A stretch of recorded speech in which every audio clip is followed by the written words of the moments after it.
In today's video, we're going to discuss the benefits of using a sourdough starter or a wild yeast in all your recipes. Okay, so let's talk about sourdough starter.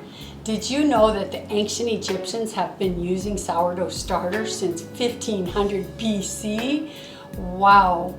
And did you know that sourdough starter is also called wild yeast? That's because in the fermentation process, the wild yeast, along with the lactic acid bacteria that's found naturally in the flour, they're used to leaven the bread. And did you know in your own kitchen air, the yeast and bacteria that's found there end up in your starter? So everybody's starter is unique. Isn't that cool? And do you often wonder why sourdough starter is healthier? Many do, but the answer is really simple. Fermentation. Fermentation has been used by cultures for thousands of years. I know I'm familiar with the Japanese culture who use a lot of fermentation in their foods for health benefits. So now before I talk about why it's healthier, I just want to please ask you guys to subscribe to my channel and like this video or any other video that you watch that you may have learned something. Alright, so now let's talk about the benefits of sourdough starter. So when you use a sourdough starter, that fermentation process is basically the bacteria are pre-digesting the protein and the carbohydrates that are found in that flour.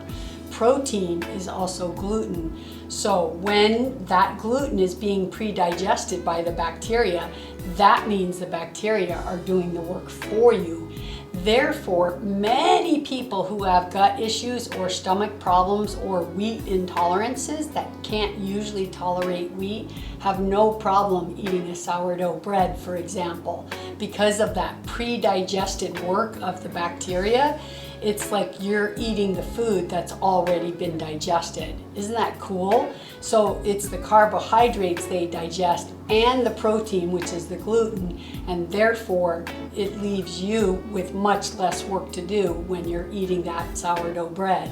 As I said earlier, fermentation has many health benefits. I know of many cultures that have used fermented drinks like kombucha or teas or cabbages, like the Korean culture uses kimchi. All of these foods have offered many people healing with their gut issues and tremendous health benefits. If we're eating a fermented food, we're basically putting good bacteria into our gut, and we want the good bacteria to outnumber the bad bacteria, because when it's the other way around, it's called dysbiosis. So you want that good bacteria in there, and fermentation allows for that. So if you're going to eat a grain or a bread and you have the choice to do it with sourdough starter, always choose that first. And another reason that makes sourdough bread really healthy is that in the fermentation process, the phytates are broken down. And the phytates are something that can block our mineral absorption. And mineral absorption is really important, and bread is full of minerals. So if we're blocking that absorption, then we're basically not getting that nutrition. And in a sourdough bread, that fermentation process takes care of that. So now everything's pre-digested and we don't get those phytates, so we absorb more minerals.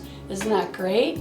And I just want to remind you guys that bakers can call something sourdough bread, but often they're adding a yeast, a fast-acting yeast that isn't really 100% sourdough loaf. So if you're buying sourdough bread, make sure you ask two questions. One, do you have 100% sourdough starter in this bread? And two, how long do you ferment your bread? Because the perfect fermentation is, especially the second fermentation, should be 17 to 24 hours, and many bakers don't do that. So shop around and find an artisan baker that makes sourdough bread like that, and you'll never regret it. And by the way, you guys, if you subscribe to my channel, when I get 1,000 subscribers, I'm going to give you a gift and do a video of a step-by-step guide of how to make the sourdough bread that I've learned to make. It's taken me a couple of years, but you can see, look at that beautiful, holy, nice open crumb. It's so delicious, and I ferment this bread for 17 hours in the fridge and then I bake it, and it's so amazing. The crumb is really moist and delicious, and the outside is crusty, and I want to teach you guys how to make it. So be sure to subscribe, and if you like this video, be sure to watch my others.